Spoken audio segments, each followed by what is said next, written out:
Everyone. Thank you for joining us for our webinar on rental registries in action. I am Glenn Silloway, the Social Policy Director of the League of Women Voters of San Luis Obispo County. We have a great panel today to tell us about rental registries across the nation, with a special focus on two California cities.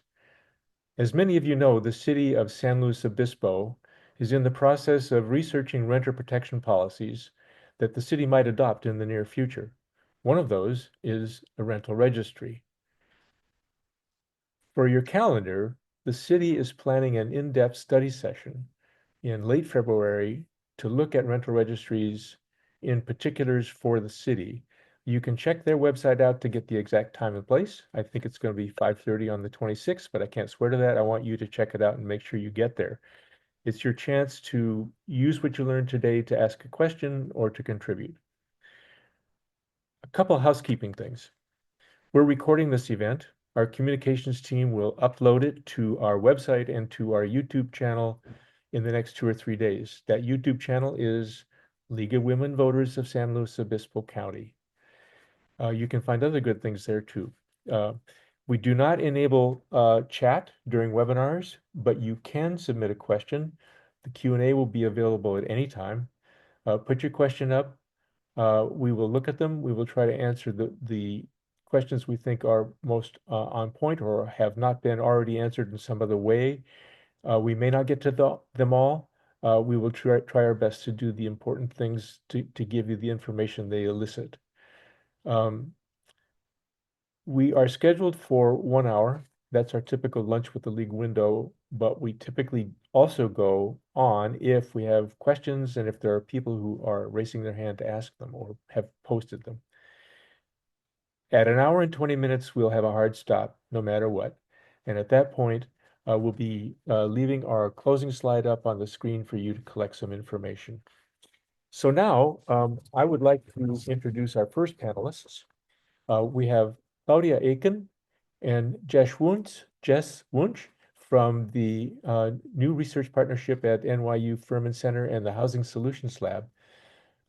Claudia is the director of the lab and previously led research at the University of Pennsylvania into rental assistance program design.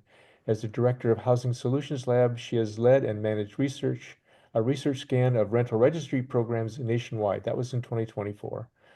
She has an MA in City and Regional Planning at the University of Pennsylvania. She also studied in Stuttgart, Germany, and Lyon, France. Hard duty there, Claudia. Jess, who is the co-presenter with Claudia, is the Director of City Engagement at the Housing Solutions Lab.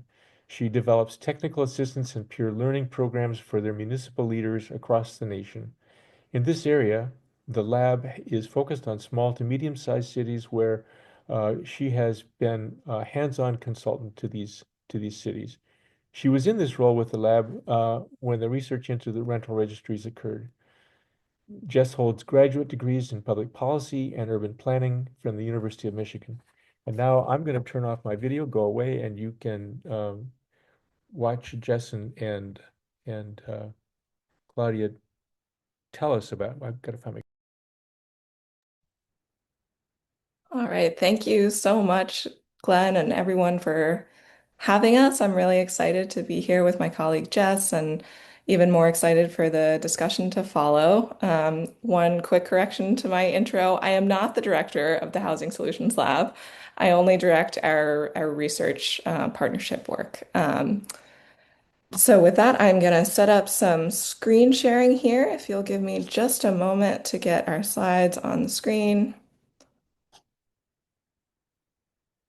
All right. So our goal today is really just to give an introduction, which may feel basic at times if you're well versed in this, to rental registries, how they work, and how their structure can kind of vary based on the locality's specific goals and also any constraints that they might face. But first, just a quick introduction to the lab. If you're not familiar, we are based at the NYU Furman Center, and our mission is to help especially small and mid-sized cities launch, plan, and evaluate equitable and evidence-driven housing policy. Our work falls broadly into three buckets. We do direct work with cities all over the country through peer learning, cohorts, workshops, individual TA, and that's the work that Jess leads. We also do research in partnership with cities and housing authorities, as well as housing providers, in order to really inform their work with data and evidence and also learn from the innovative things that they're trying. And finally, we have something that we like to call basically an encyclopedia of housing policy, which lives on our website, localhousingsolutions.org, and which we're always adding to. So now to get into it, registries really are databases. They can collect a variety of information from rental property owners, including things like the individual name of the owner, which can be very important because of all the opacity that comes from LLCs, and other kind of shells that rental owners often create, as well as contact information for that owner or property manager. Number and size of units, of course, is another really common piece of information that registries collect. Sometimes rent levels and occupancy statistics are also collected. And finally, other property characteristics. So the level of detail can really vary quite a bit. And if the owner has to actually register in order to operate their rental business, the registry could be known as a rental licensing program. But it's very similar. So what are the benefits of a registry? We kind of sort these into three broad categories. The first is housing quality. So, research has really, I think, pretty conclusively shown that complaint-based inspection programs don't do enough to identify housing code violations. So, in order to implement a more proactive inspection program, localities have to be able to know where their rental properties are, and that really requires a registry to do with any accuracy. More proactive approaches to rental inspections have been shown to make a significant difference in the effectiveness of housing code enforcement. Examples from Los Angeles, Sacramento, Buffalo demonstrate that rental registries can really encourage reinvestment in poor quality by owners, reduce cases of dangerous buildings, and discourage landlord absenteeism. So that's kind of the first category. The second is enforcing other regulations, for example, um, rent stabilization or control ordinances. So rental registries can be used to monitor compliance with those regulations, which then in turn helps the locality enforce that regulation. So Newark, New Jersey is an example of this. They implemented a rental registry that was then linked with an increase in the number of landlords complying with the city's rent control ordinance, from only 520 landlords in compliance in 2018 to an all-time high of nearly 3,000 in 2020. So that is just, in terms of a percentage increase, that's like a 500% increase. You could also see a rental registry helping enforce other ordinances like good cause eviction protections. And then finally, just data collection. And as researchers, I think we see this as really important, but often municipalities see the value in this too. So rental registries have huge value as data collection tools. Understanding rental ownership and rental property characteristics allows policymakers then to effectively target resources to implement policies, for example, that support small landlords, to deliver targeted rental assistance, to identify inequities in utility costs or access to amenities. And there are definitely lots of examples of housing policy research that has been made possible by having a registry. So those are the benefits. What are some potential unintended consequences? Some cities definitely worry that landlords will pass on the registration and inspection fees to their tenants, or that the fees will discourage the creation of rental housing. And so these are important concerns, right, in a tight housing market. A 2003 report for the city of Milwaukee examining rental licensing programs across 15 cities did warn that fees and admin costs could be passed on. Um, but I think we've also seen evidence to the contrary. Officials in Minnesota cities with rental licensing programs, they found that even if the costs of the license and fees were passed on to tenants in the form of rent increases, those increases were very nominal, not more than $10 a month. Slightly more recently, a representative random sample of more than 2,000 rent stabilized landlords in Los Angeles found that nearly 80% of owners reported not passing on the fees to their tenants. And there may also be some preventative actions that cities can take when rental registries are linked to rent control or rent stabilization ordinances. Cities can actually also regulate how much is passed through in the form of a rent increase. And then outside of that, modest registration fees, providing kind of targeted financial assistance or incentives to landlords in order to boost compliance, and then taking a really cooperative approach could help reduce landlords' need to raise rents in response to a registry. So our team put together a brief on rental registries last year, and we will definitely drop the link for that into the chat at some point here, so that you can visit it and kind of peruse at your leisure. The brief draws on information from a scan of nearly 50 rental registries across the country, and you can see in this map the locality captured in our scan, and the size of the dot kind of varies by population. And over the course of the next few slides, we'll kind of share some findings from that scan. We also, on our website, have a set of more in-depth case studies of 5 local registries.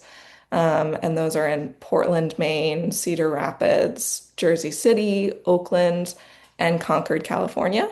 So we'll share a link to that as well. So we found that the most commonly stated purpose for registries was, maybe not surprisingly, housing quality and safety. Others were created primarily to enforce rent control laws. This was really common in California, we found. Some cited contacting landlords as the primary purpose of the registry, and then a very few were created with this goal to protect tenants and track evictions in mind.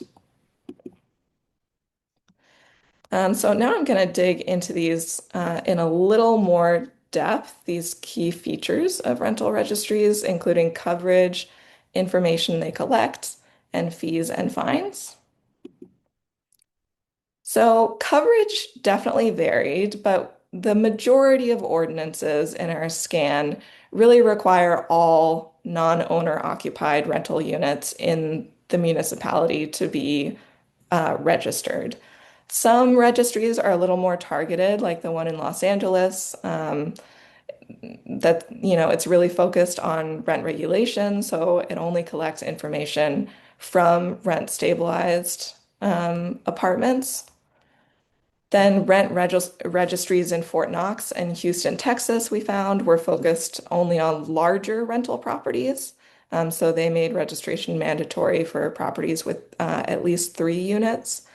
And then in some cities, only properties that actually have evidence of unsafe conditions are required to register. So Austin, Texas is, they call it their repeat offender program. They register properties that have received multiple code violations as a way of targeting. Also important to consider how to kind of set this balance between collecting information that's going to be useful on the one hand, but not creating an overly onerous process, both for landlords and for the city staff who have to then process all this information. In terms of contact information, I think we saw this was very common and also kind of essential. Many also collected some kind of property and unit characteristics. In terms of rent information, this was less common. Things like current rents, rent increases, security deposit amounts. Um, but I think those could be really useful potentially, depending on what the goal of the registry is. Um, and then finally, tenant information. This was much less common, but some registries do collect information about is the unit currently occupied, by what sort of household, what are the lease start and end dates, things like that. And then how do cities collect this information? I think, an online portal is increasingly common for sure. There are some paper-based registries out there or ones that have a physical questionnaire option. Some registries also ask landlords to submit additional documents, such as some kind of affirmation that the tenant received information about their rights, or a proof of insurance, a lead paint safety certificate, things like that. And then setting an appropriate kind of frequency for how often owners need to register and also setting those fees and penalties is really important, both for compliance and making sure that the registry is going to be adequately funded and sustainable to administer over time. Most rental registry ordinances, in terms of the cadence, require landlords to register annually. A few kind of make it every few years. And when applying for or renewing some kind of certificate or getting a permit, we also see that. A minority of registries are this kind of one-time registration where they collect your information and then you don't have to do it again. And I'm not sure we would recommend that. In our scan, roughly half of registries levied a per unit fee, and that was most commonly somewhere between $15 and $50 per unit. And others, it wasn't really so much tied to the unit. Registration might also be tied to an inspection, which could incur its own fees. About half of registries in our scan require inspections as part of the registration process, and those fees were generally larger. And then in terms of penalties, most localities put a fine on landlords who failed to register. In our scan, these fines could range from a $40 one-time fine in Youngstown, Ohio, to a $500 a day fine in Seattle. Other enforcement mechanisms exist as well, of course. Penalties could include things like you're not allowed to raise rent until you register. You can't lease up your vacant units. You can't file for eviction. In some cases, the local government might threaten to take possession of non-compliant property. A few places even threaten imprisonment, although I'm not sure that they actually enforce that. And some localities have also offered incentives, such as only allowing registered landlords to apply for rental assistance or other public programs, or they've engaged landlord liaisons to encourage registration. At this point, I'm going to stop talking and pass it to my colleague, Jess, who's going to take us through the rest of this presentation. Thanks, Claudia, and hello to everyone who's here. Thank you so much for the opportunity to be here with all of you. So Claudia has laid out some of the key features of rental registries. So next we're going to explore what we've learned about compliance and enforcement. One of the main things that cities are considering and are concerned with, of course, when creating rental registries. So as you can imagine, compliance, and Claudia alluded to this, is often a challenge. Not only does the evidence suggest that compliance varies widely across jurisdictions, it's also difficult to measure. So a 2022 study of 10 rental registries showed that compliance varied from 10% in Indianapolis, Indiana, to over 70% in Trenton, New Jersey. Compliance really requires robust enforcement, which likely, requires a significant investment in resources by a jurisdiction, depending on their capacity. Without the resources needed for enforcement, cities often make trade-offs, such as limiting the property owners who are required to register and the frequency they're required to register in order to reduce costs. Next slide. So here's an example we wanted to show you of how Cleveland, Ohio is estimating compliance across landlords. And it's really an example that speaks to how much compliance can vary, across programs nationally, but also within a single program, looking at the different types of landlords that might be, operating in a community. So here you can see they've broken out their landlords into three different types. And it's, for the purpose of this conversation, not too important to get into like the nuances of the types of landlords, but I'll quickly say that type 1 landlords, in this case, primarily own a single property and are majority, the majority of the properties they own are single family homes. Type 2 landlords mostly own a single property, but mostly own buildings with 3 to 4 units, so a low unit count. And then type 3 landlords tend to own numerous and larger properties with more units.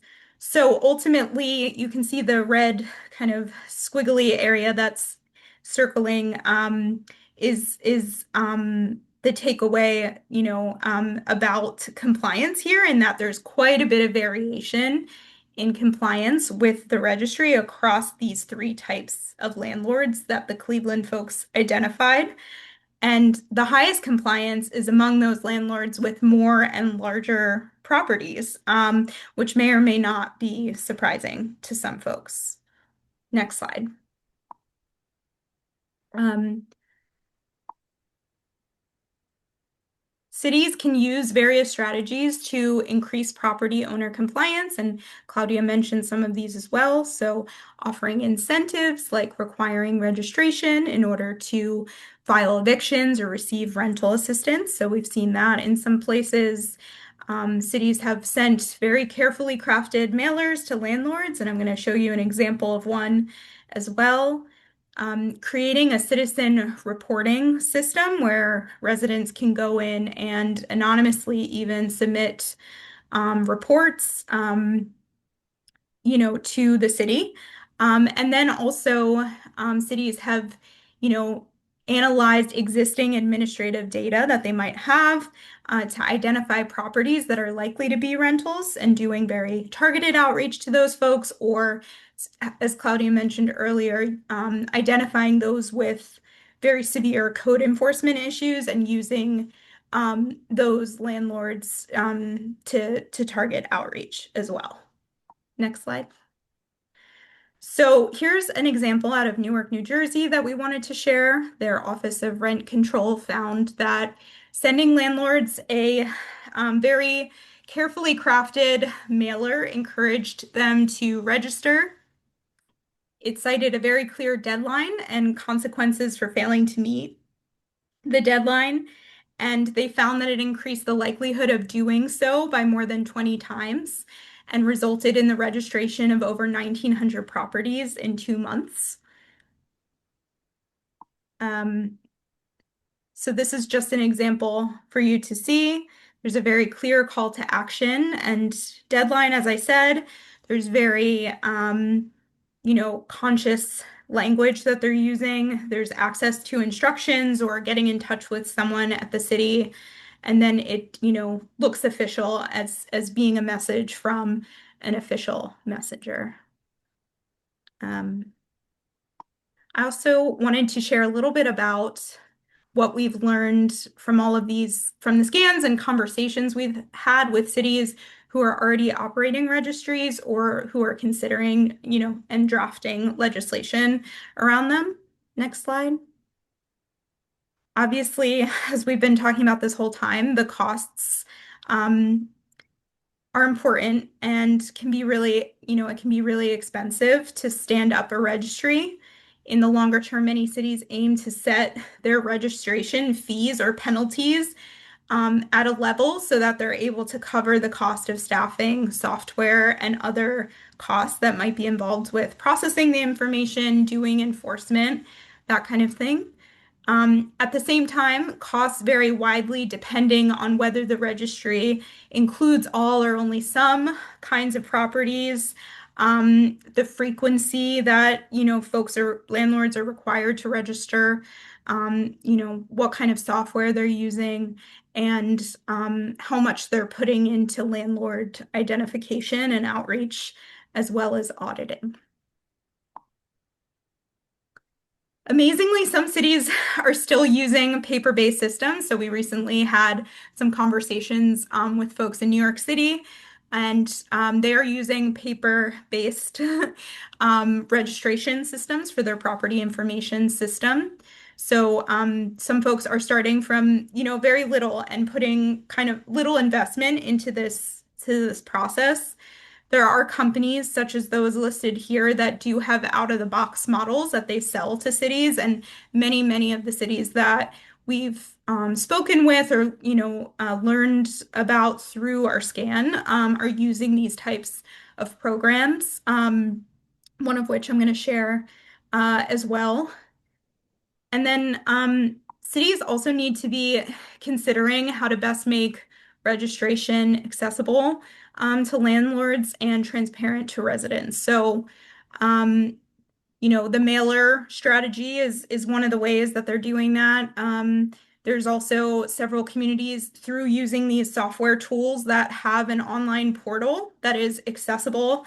Claudia mentioned this as well, that's accessible to residents so that they can really, um, you know, check for their own property to ensure that their landlord is in compliance. So at this point, I just wanted to very quickly walk through just 3 examples for you to consider. There are so many that we could talk about today, and they're all included in our scan, but I just wanted to show you just a bit of a taste of the types of rental registries that we're seeing on the ground. So here's Syracuse's rental registry. Their goal is to support proactive code enforcement and prevent evictions for non-payment of rent. So they have very specific focus on theirs, and largely due to the fact that they have very aging housing stock, old housing stock, and a lot of code-related issues. So they require an application, $150 fee. They require that the landlord has no open cases with code enforcement and is current on all bills. Their registration is valid for 3 years, and their compliance as of late 2022, about half of 1 and 2 bedroom rental properties were in compliance. Next slide. Another example that's cited widely in publications is Minneapolis, Minnesota's rental registry.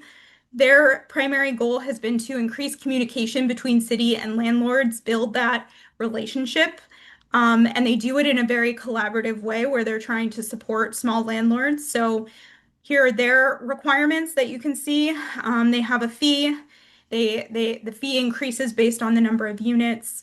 They have a large inspection fee, but they do notably offer workshops that landlords can participate in exchange for lowering those fees.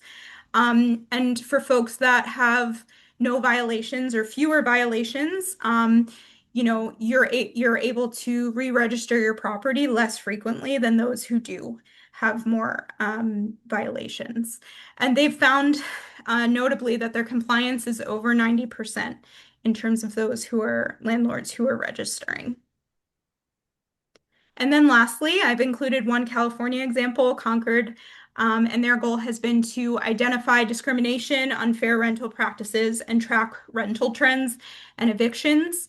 And having conversations with them, we learned just the amount of rental data on local rents that they've been able to collect, which has been really interesting for them to have that information. That's very difficult often to have.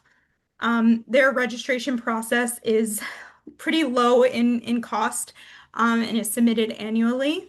And as of late 2022, had 73% of compliance among properties with 4+ units.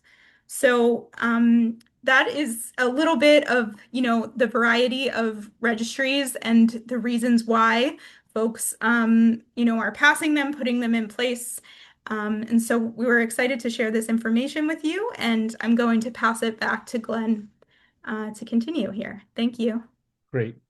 Thank you, Claudia and Jess. Interesting research you guys have done, and you mentioned a couple of links in your discussion. Since we don't have chat functioning uh, for everybody, make sure you put those in there so that we can capture them and share them um, with all of our audience, because I think those would be important for them to get. So next up, I'd like to introduce Nestor Otazu, who is the Deputy Director of Rent Stabilization and Rent Stabilization Manager for the City of Beverly Hills. His background is rooted in private sector architectural and construction management, including property management. He joined the Beverly Hills City staff in 1998 and has helped develop its renter protection program since then.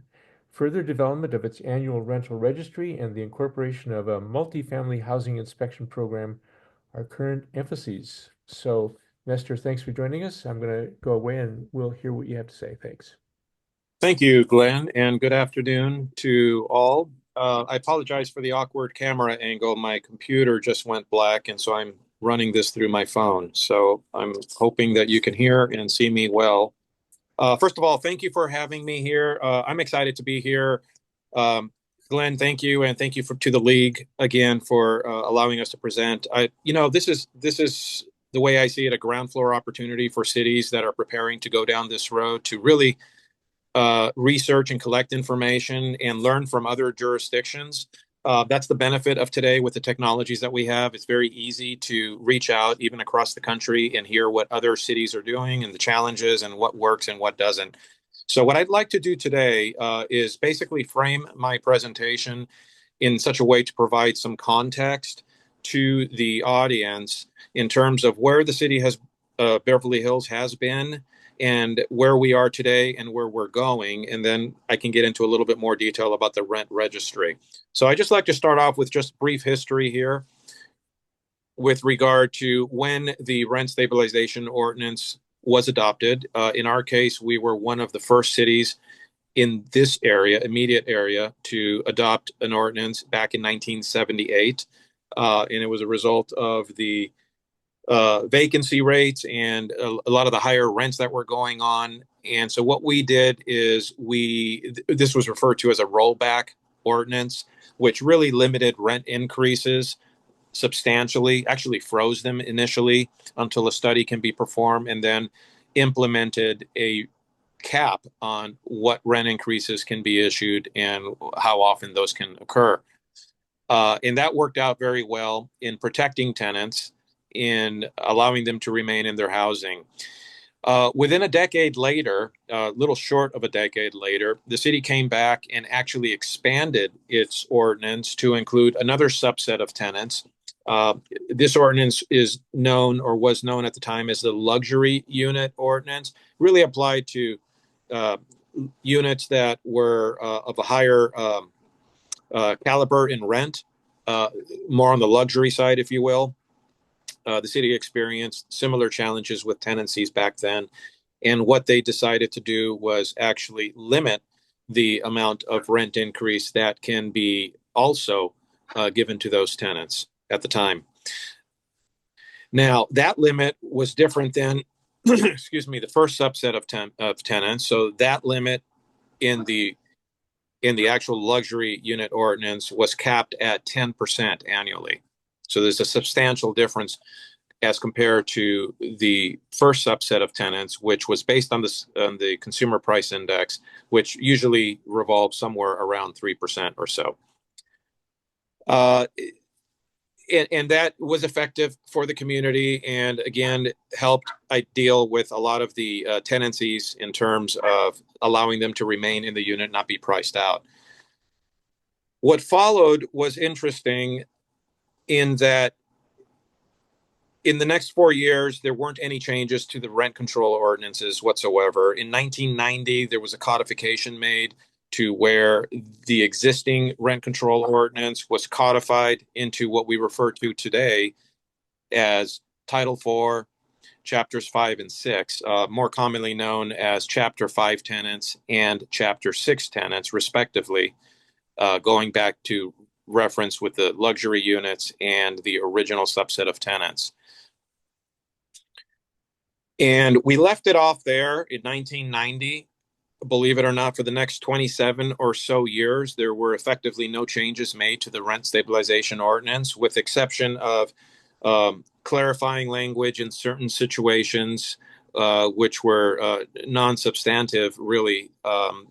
In the course of doing business, it was just meant to sort of shine more of a spotlight on clarifying language for both enforcement purposes and for practicality. Now, that brings me up to more recent times after this 27-year period, where substantial pressures have caused significant changes in the ordinance. And so think of it this way. You have a 2.5 decades or so of, for practical purposes, no activity, no changes, no enhancements or additional protection measures given to tenants and landlords. And in that period of time, a lot changes, right? You have economies change within the city, within the general region. You have housing and family structures change with respect to families that require students to be enrolled in schools, where now students are requiring residency within the city, for example. And the same goes with work too, with tenants who work to support the community, work within the city itself, needing close and affordable housing. And the other thing that has changed during this period of time that we've seen is a sort of understanding from property owners that they understand very well what the rules and regulations are with regards to rent caps, how you protect tenants, and also how you maintain properties. Beverly Hills has a higher standard with respect to property maintenance. And over the years, what seemed to happen is owners would become very fully aware and very well versed in what they perceive to be as their responsibilities. And they would use this to their advantage as business owners to maximize their rent levels. So, for example, at the time, tenants were allowed to be given termination notices to what we refer as no-fault evictions. There was no regulation prohibiting those notices from being issued. And so as buildings became in need of repair, or in cases where tenants simply couldn't afford rents that were being given, or even in cases where the habitability concerns inside the unit were such that needed additional attention, what we saw was owners commonly issuing 60-day notices, no-fault evictions for tenants to vacate as a result of complaints. I think one of the presenters mentioned one of the purpose of the rent registry, and I'll touch on that later, is to potentially minimize relying on tenants to file complaints. And that's a big piece of what we've done here. But those were the pressures. Those were the realities back during this 2.5 decade time period. Tenants were afraid of losing residency from complaining when they had a right to. As I mentioned earlier, because of children maybe in the school system, or because proximity to work, proximity to medical facilities, that sort of thing. Also, they didn't want to complain, as mentioned earlier, the habitability concern. So what we did also see through our code enforcement division was an increase in substandard conditions related to interiors, primarily of units. Now, keep in mind, City of Beverly Hills has exterior property maintenance standards in place, but although we rely on state standards for interior habitability, those are much more difficult to detect without a complaint for the city to respond to and confirm. And so that's what made this challenging to us. And also the unaffordable rent increases that tenants were being given. A maximum of 10% is a big hit, particularly with luxury units. Now seeing an increase in occupancy with senior citizens who have been long-term tenants, right, on fixed incomes. So these were real pressures that were becoming very pronounced to the city council. And to top it off, if a tenant complained, as mentioned earlier, then they can face a 60-day termination notice, and then they're out on the street, basically. They have no recourse back. So after this period of time, the city council enacted on several changes, and this was bringing us back into the 2017 timeframe. And one of the first rent stabilization ordinances adopted to our existing ordinance was an immediate reduction of the rent of the 10% rent increase. The council felt very strongly that this ability to raise increases 10% was being used in an abusive way, and they decided to immediately strike that down and cap it at 3% or the CPI, whichever is higher, and that would be an annual increase if the owner chose to issue an increase. The other thing they did in this adopted resolution is actually require a relocation fee, and there's a schedule for that, to be paid to the tenants that are the recipients of a 60-day notice. And the intent there obviously is to help the tenants relocate themselves on their way out so that they're not facing a situation where they simply have no funding or no mechanisms or no ability to relocate themselves within that 60-day period. So that was an immediate change, and that was done through an urgency ordinance. A little less than a year later, in 2018, the council revisited this and decided to eliminate the no-cause eviction entirely. In other words, the 60-day no-fault eviction, completely prohibited. And that went a long ways in really stabilizing the housing market in terms of tenant occupancies. Also, in addition to this, they did provide an opportunity or an option for an owner to pursue an eviction for just cause under a disruptive tenant application process. And basically what that means is an owner could, in fact, file an application to the city to petition the city for a hearing to be able to determine whether or not there is just cause for evicting a disruptive tenant. And so that's done through a hearing officer, a third-party hearing officer. And then that opens the door for legal action for the owner to issue a 30-day notice to vacate and or file an eviction in court. And that was really designed to protect tenants from the threat of an eviction in court, to try to get them to just vacate or leave the unit on their own. During this time, during the 2017 and 2018 time period, the council also directed staff to create a rent stabilization division, a standalone division program. In years past, since inception, all the way back to 1978, code enforcement was virtually enforced through, at the time, a rent control board, which was disbanded in 1990. But since then, it has been turned over to code enforcement for enforcement of municipal codes with respect to rent stabilization, for example, unlawful increases, unlawful noticing, that type of thing.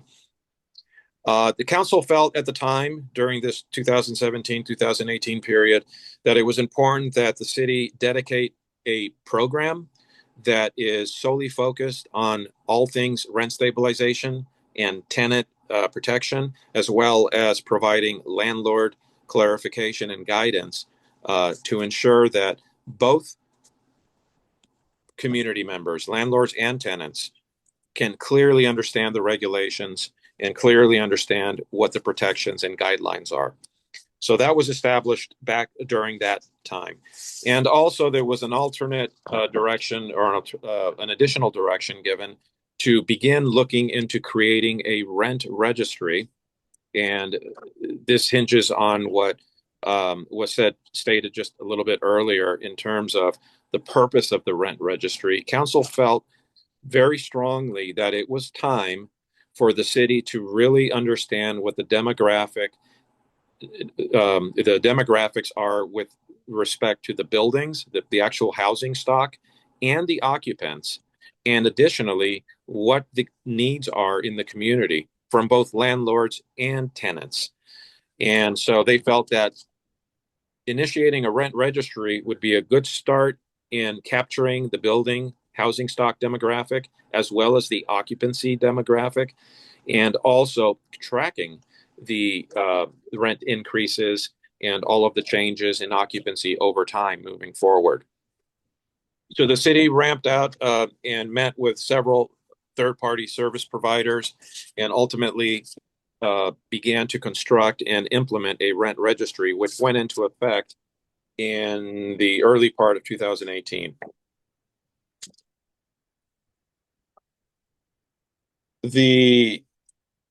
Just checking to make sure I've hit all my topics here.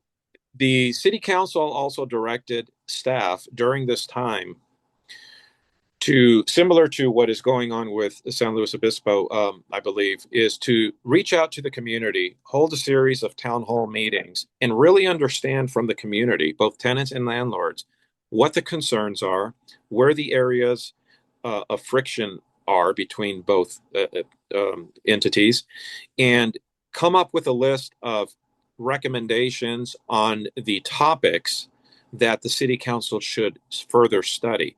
So we spent the better half of 5-6 months actively engaging with the community through a series of town hall meetings, study sessions, a variety of different ways of meeting, both in person with people personally in their homes and in more formal sort of public town hall meetings. And it was a very constructive approach to really gathering community information. We did hire a third-party consultant, a professional, to guide this process. As you could imagine, the tensions were high at certain times between tenants and landlords. And, as you know, they have competing interests. But the reality is that neither side can exist without the other. And so there needed to be found a middle ground, some area that both the landlords and the tenants can agree upon to not only ensure that the quality of life is maintained and preserved, but that the businesses that the owners operate can be run successfully. It wouldn't do the city any good to come up with a set of regulations that really handcuffs owners into running their operations. So this was a very delicate balancing act. Many, many conversations, many heated exchanges. However, at the end, folks remained professional, and we were able to basically strip away a list of priorities to then present back to the council at the end of that period of time for their consideration. And we did that. We used our consultant, came back to the council, provided a detailed overview of what those discussions were, how we arrived at our final sort of list of topics that should be considered by the council and further studied. Council took a look at this back just before 2019, and the list was quite lengthy, as you might imagine, and it got very detailed. I mean, it got into very sort of intricate things like formulas to be used to determine calculation of relocation fees, for example, or even more complex formulas related to rent increases based on the amount of income that the tenant is at any point in time. Some of which were not practical, others which probably needed more study. Council at the time felt that they had done in their minds enough to stabilize the community with the actions that they took back in 2017 and 2018, which was to control the exorbitant rent increases, to prohibit and do away with the non-just cause evictions. And they felt the community was at a point where there was some stability However, there was more need for study into these very detailed areas, the topics that were presented to council. And as such, the council then instructed the Rent Stabilization Commission, which was newly formed at the time, to take on these topics and study them through public process, public commission meetings, again, asking for public input from owners, tenants, advocacy groups. And they did. They spent the better half of almost 2 years going through a variety of topics in detail. And that culminated and resulted in a recommendation from the commission on 12 points, 12 areas for city council consideration. So with that, the council felt that the commission had a good feel for what needed to be decided upon based after their interaction with the public. And so that very quickly brings me to the rent registry where we are today. We've maintained this rent registry from 2018. And as stated earlier, this is an important instrument. It's very valuable for cities, I believe, in collecting data. Not only collecting data, but collecting data in such a way to where you can preserve both the housing stock, you can preserve or at least control the rent levels in terms of maximum rent increases, and you can give some level of protection to tenants in terms of them feeling like they are not having to be a complaining party in fear of possible retaliation. Now, the reality is that there's much information that can be collected, and I think from a city standpoint, one needs to just be careful and look at exactly what it is that you're searching for. Some of the unintended consequences of collecting too much information may be administrative costs, which skyrocket, which then produce a more expensive program. Also, recognizing that there are competing interests between tenants and landlords is a consideration that I think every council and commission always have to balance, and that's not always a simple task to do. And then ultimately, at the end of the day, it's the enforcement that may result as a result of the regulations that are imposed on the community. And so that's another consideration having to do directly with costs, the enforcement and how you handle that, whether it's done in-house or whether you refer that out through code enforcement or even a third party. Currently, our rent registry, we collect unit occupancy status, number of bedrooms, bathrooms, square footage, current rent, and of course the rent increase that is given as a maximum. So those are the criteria that we use. We do not track leases, collect or track security deposits. We do have a rent certification component where we come back and certify the rent reported by the landlord is actually true and correct, and that's part of state law that we're required to have our tenants verify, or at least have an opportunity to appeal or contest if there's an error in the reporting. We do use a portal, third-party service provider portal, and this is an annual registration. And we feel that this is important because of just the high turnover in changes in occupancy and building ownership.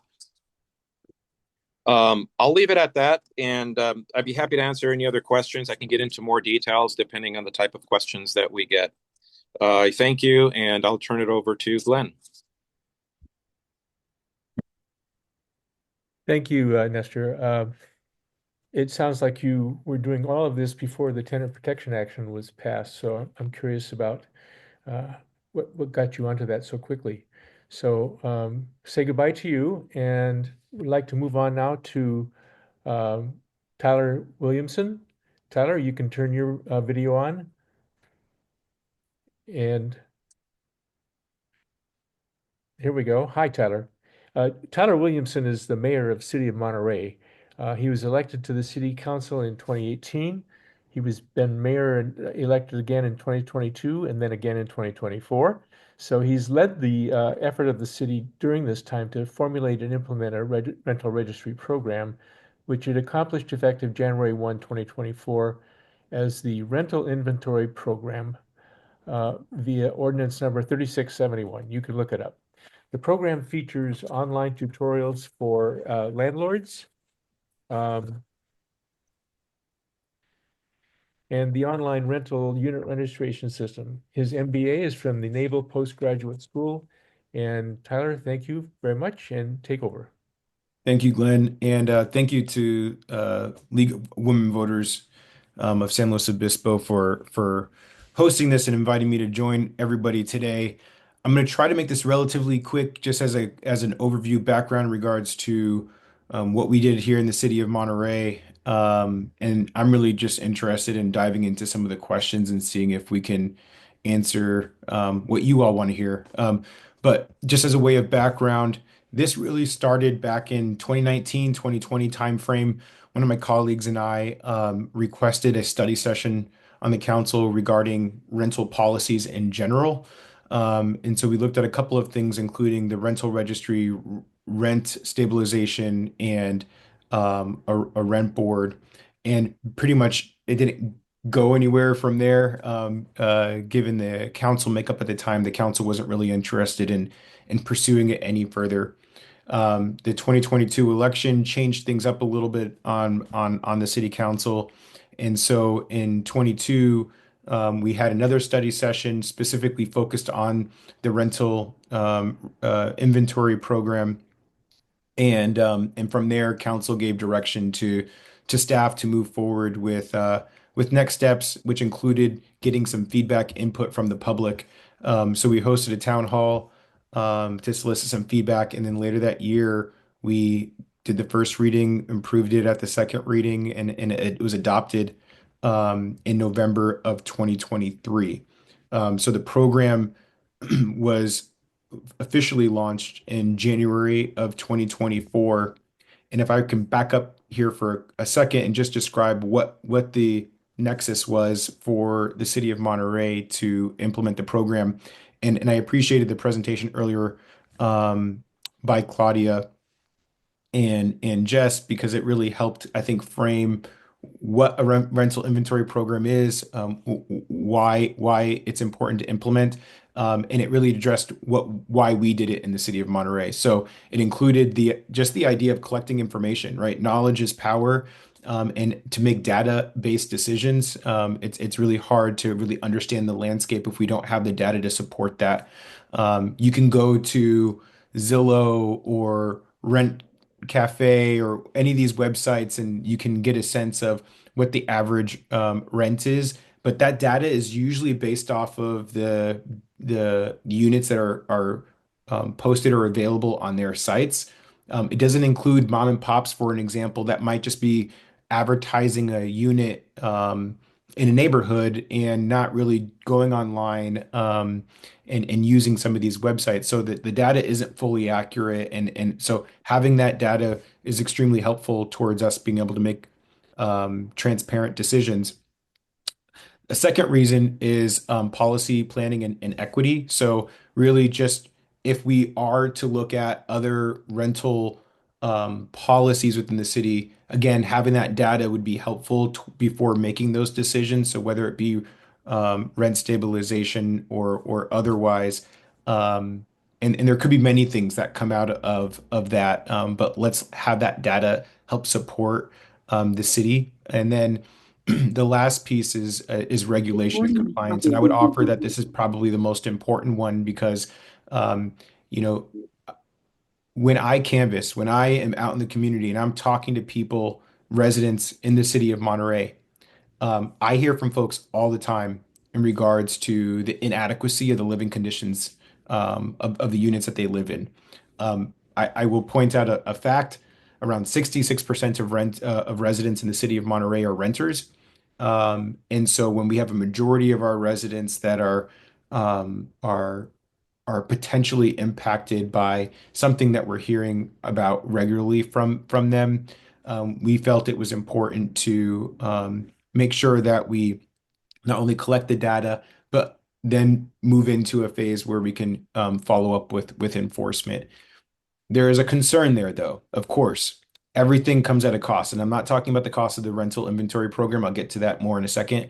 But what I'm referring to is If we do start this compliance piece and we tell the landlord that they have to update the unit because there's mold or there's deteriorating structure or whatever it might be, if any of those things are happening, then the landlord's going to be expected to fix the unit and update it. Well, that cost can then carry over into what rent increases look like. So that's obviously a balance that's at play. But as mayor, I can't sit here and say that I'm okay with units being inadequate and people living in inadequate living conditions. So that's a really important part for me in making sure that we have safe living conditions, that folks are licensed.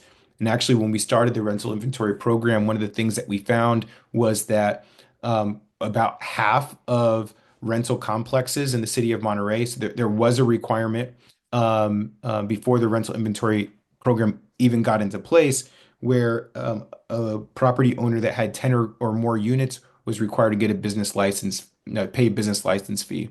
And so when we got the inventory program going, we realized that about half of the people that were required to have a business license fee didn't have one. So it helped the enforcement of policies that were already in place and that have been in place for some time now.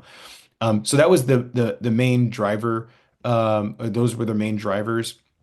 Um, when we first got the program going, there was robust conversation, as you can imagine, on this topic.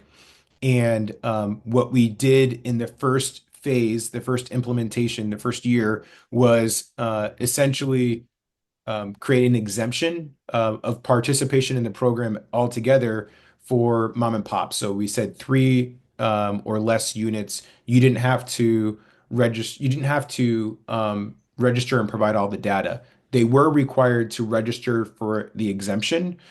So there was some data that we were collecting on that, but it wasn't to the extent that it was for everybody that had more than three units. And the presentation earlier spoke to some of the things as far as what data is collected. Um, and so that was like the address, the number of bedrooms, bathrooms, square footage, whether the unit is occupied, and the current monthly rent for occupied units. There's some more data that's collected, but for public and private uh, data privacy information, there's certain information that isn't publicly available. We just wanted to make sure that we found that right balance between providing some transparent information to help the community, help the city with the protection of our rental population. But we also wanted to make sure that we were really careful and judicious about protecting people's privacy. Um, Trying to find out what else here. Yeah. So in that first year, we implemented it by that summer. So it started in January, and by that summer, I think it was by around June, we already saw a 55% compliance rate. And when we had connected with other jurisdictions that had implemented it, they would say you should be happy if you get 25-30% compliance in the first year. So we were super happy to see the level of compliance in our town. And we've been following up too. So that's another big component of it. It's not just implementing it. You have to make sure that it's enforced. And so you have to have some mechanisms in place to do that. There's a couple of different things that our staff did, but the latest version, and now that we're in the second year, we have an intern as part of our city staff team that is actually going around to suspected rental units and seeing if we can visually see um, um, additional context that might affirm whether or not a unit may be rentals. And so that has significantly helped with compliance. One of the things that happened, we got a presentation at the beginning of the year, kind of a recap of, what happened in the first year, which is really helpful. And I will share that when you start things off new, there's always going to be bumps in the road. And so one of the things that was really challenging for me was some of the data that our staff was providing from the registry. Was based off of the unit, and then they were trying to compare that data to data that we got from a consultant, but some of that data came from the Census Bureau, and there's just different ways of collecting data. So when we pulled that data was based off of the properties. And so if you have a rental complex with 50 properties on it, that's not going to compare well to per unit data. So that's one of the things that I'm hoping that we can try to work through so that we can have consistent and accurate information that is really informative towards how we move forward. Um, One of the things that we provided feedback on and which staff recommended after we looked at the data after the first year was they recommended, and they actually recommended this from the get-go, but the council chose not to do that in the first year, was to make sure that we included the data of all units. So the votes changed for that and going into the second year. And so we changed it to where now all units are required to register, but there's a fee exemption for landlords that have three or less units. So they don't pay the fee, but they do now are required to participate. And so now where are we at today? We're seeing about something north of 80% compliance. I think the number that staff gave me was 84% compliance of rental units in the city of Monterey, which is I think is quite remarkable. And I know that our staff is working diligently on trying to make sure that we continue to parse through that and pull additional data.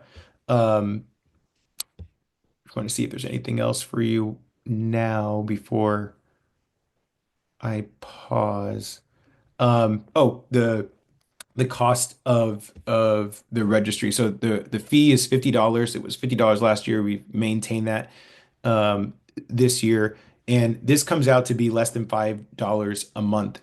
One of the things that we did when we first implemented the registry, um, and this is the only way that it passed the council.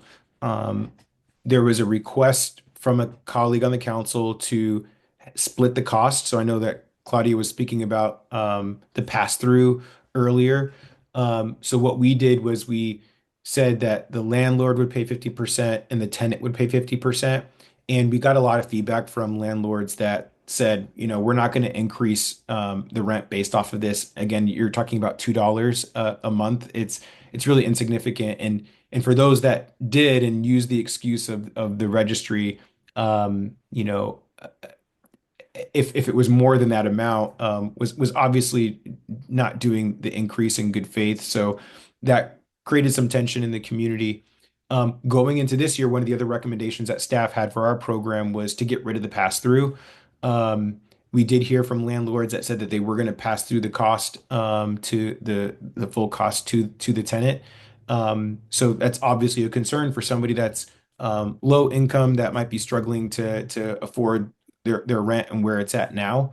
But we thought that that was the right thing to do to just kind of help streamline things, make it easier because they could still pass through the cost of the portion that the landlord has to pay. So that was just something that we got rid of as far as the going into the second year's program. Um,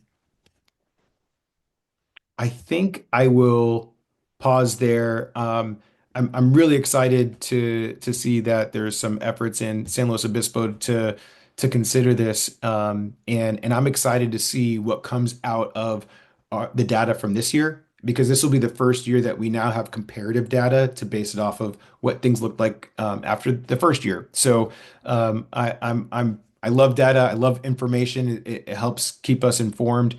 And so, anyways, I'll stop there and look forward to the questions. Thanks, Tyler. Um, there is a lot going on. Everybody who's still here, you can turn your video on now. We're going to a Q&A. I was remiss earlier in not informing you all that we're missing Shane Phillips here today because he's stuck on a runway in Oklahoma City.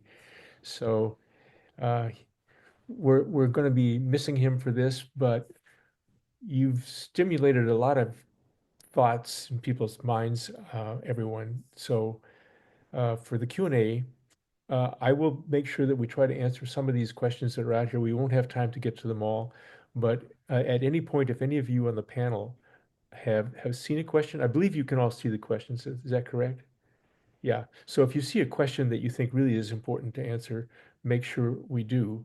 Um, I would like to start with one that came in from our one of our city council members from Minneapolis, Emily Francis, and she said she's got some very specific concerns that I wonder if you could talk about how a rental registry could address these.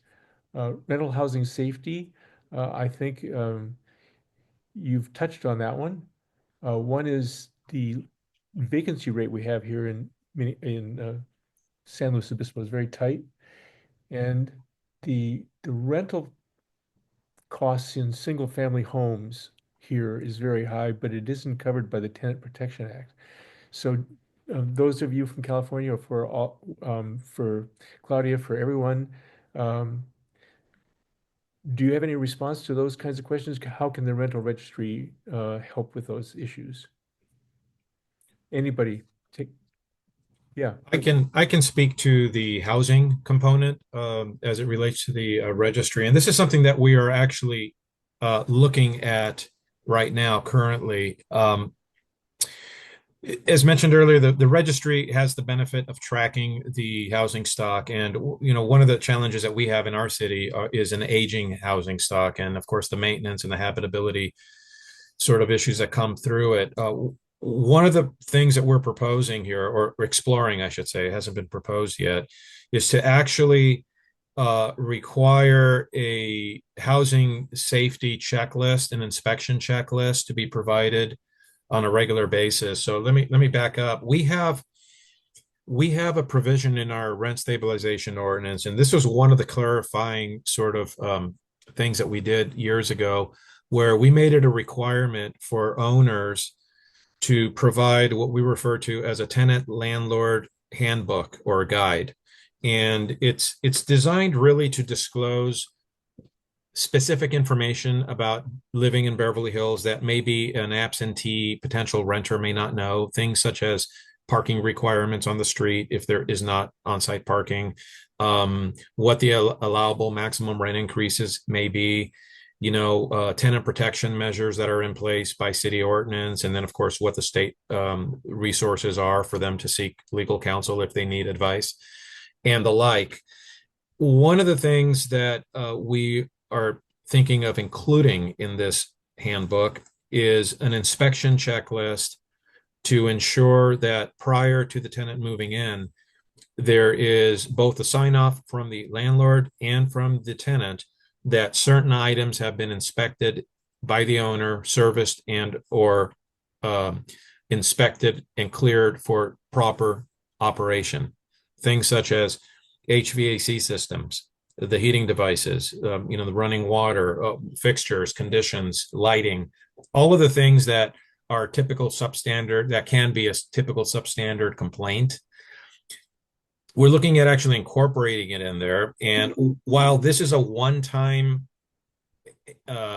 occurrence, in other words, the landlord is required to serve this on a tenant upon then signing the lease contract, it sets the foundation and expectation from the city standpoint as to how we treat inspections related to housing. And more importantly, it allows us an opportunity to set the expectations to both the landlord and the tenant that how these things should be handled in the future. So for example, as components become unserviceable or in need of repair, the expectation would be for the tenant to contact the owner and then set an expectation that the owner reciprocate within a certain amount of time in response to the request. And if those items are not taken care of in a certain amount of time, it would revert to code enforcement. okay. Thank you, Nestor. There's one here that I think was aimed at you, Claudia. Uh, you don't mention the potential loss of older, less expensive housing units in your unintended consequences slide. And how may this be accounted for and for potential cost in terms of in terms of limiting low cost housing option reduction, which worries her. Yeah.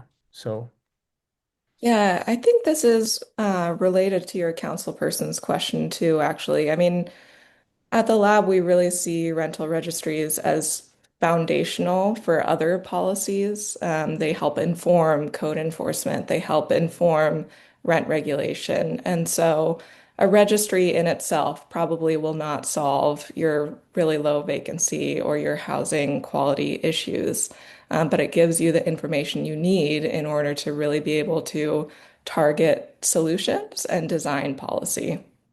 So just to say that up front, and to the question about the potential loss of lower cost units, which is a real concern. I mean, registries can tie into code enforcement. And with code enforcement, you have the same trade-offs between wanting to ensure good quality housing and potentially increasing costs for the very landlords who provide the most affordable units. And so, if you look at some of the literature around how cities have tried to balance those trade-offs, it's things like really finding ways to do cooperative code enforcement where you're working with the landlord to provide them access to the contractors and the financial support who can improve the unit without causing it either to skyrocket in rent or go offline entirely, both of which are definitely risks. Yep. Okay, thank you. Um, one of the one of our questions is about how dense the rental in San Luis Obispo City. 61% of the residents are tenants, and this is similar to what you have, Tyler. And I'm wondering if that had some effect on your if the rental registry is helpful for managing that population, or if there's any way that it shaped that condition shaped your registry. Was it designed around that issue? Yeah, I mean the entire conversation around rental policies came up because of the fact that we have a majority of residents that are identified as renters, and there really wasn't any local policy before. I mean, everything was it was pretty much state level regulation, and so we felt like we had to get our hands around it somehow. And again, it's kind of hard to see what value or benefit that's going to have for us until we have this comparative data after this year's effort. Okay. There's one here that might be maybe for both Tyler and for Nestor, but there's a question about getting responses from tenants to corroborate the information that landlords provide. Is there any way do you have any mechanism or visibility on, I guess we're looking at whether the information provided is accurate? Tyler, you guys pay attention to that? So it's something that we've talked about and whether or not we should request a copy of the lease. And I was just trying to look it up real quick. I can't remember if in this last iteration if we included that requirement. But I remember for sure that we don't release that information if it was required. Okay, Yeah, okay, actually, and I don't think we were requiring it, but I think that would, if we did require the submittal of the lease agreement, it would help validate at least a little bit in regards to some of the information that landlords are providing. But sometimes when because we have staff that are looking line item by line item at some of this data, especially in that first year, and we would see some kind of really bogus data being submitted. And so we would follow up with the landlord and say, no, there's no way that the rent is $0, right? Like that doesn't make sense if you're saying that the unit is occupied. So we're able to follow up on some of that. yeah, okay, thank you. I think I remember a description of your program that there is part of it that's visible to the public so that they can use it as a way to look at the rental market as a whole. And that there's difficult trade-offs for you on privacy rights for that. We don't have a lot of time left, but that's a big question. And if there's a short answer, you could jump in here with it. Yeah, I mean, we're not providing any names, so people's names aren't going on. I think one of the concerns I remember being discussed in that first year was the idea that if a tenant in a complex was getting rent at a lower rate than everybody else in the complex, that it might create some conflict or tension between fellow renters. And I haven't seen anything really materialize around that. But I think it's great to have public information. And I will share with folks that I encourage them to go to our city's website. I mean, you can simply do a search for City of Monterey Rental Inventory Program. You'll see a button at the top that's for the registration for landlords. And then right underneath that, there's a link to our public dashboard. And it just takes you to a map of the city and you can see all of our properties, which ones are registered. So it's a really cool tool. I encourage folks to check it out. You're muted, Glenn. Yeah. Claudia, you were shaking your head. Anything to add to that? The last I, 30 seconds? Mayor Williamson was just reminding me that I did forget one way in which registries of themselves can help improve quality, and that's by providing public information that allows tenants to hold their landlords accountable. So that's a really good point. Yeah, Yeah, and good. Thank you. I'll just add to that quickly. I mean, one of the things that we've kind of built in, and we did the mailer thing. So we've sent out mailers to all of the assumed to be rental units in the city. Actually, no, we sent it out to every unit in the city just to kind of make sure that even if it wasn't on our assumed list when we started, that folks knew and were aware of that with the QR code in the website so that they can go on and they can identify first to see if it's on the dashboard, and if it's not, that they can submit a complaint to the city to make sure that it does get registered. Okay. All right. You guys, I appreciate all of your time and help here. We've got more questions coming out of this than we have time to answer, I'm sure. I want to say, Claudia, pass thanks along to Jess. I know she had to leave. But you guys can go away knowing you left us with good information. If you have other stuff that you want us to share, you just suggested a link, Tyler. If there are any other things, send them to socialpolicy@lwvslow.org, and I'll pass them along. So goodbye and thank you. You guys can turn off your video now and we'll close. We're just past 1:20, so I want to do a little bit of a closure here. Thank you, Shane, Claudia, uh, Jess, Nestor, and Tyler. We're missing Shane, but I'm sure that he'll be watching this later. As I mentioned before, the video will be available in a couple days for your review. The end slide contains links to the league's website for this, and you may consider joining us if you haven't already. Your support helps us educate about important public policy issues, and in the biggest sense, to help make democracy work. That's our mission as a league. You can sign up for our voter newsletter online and become informed about future Lunch with the League events and about other local, state, and national issues and events you will care about. So until next time, thank you for joining the conversation. And I'm going to sign off now and see you again later. Bye.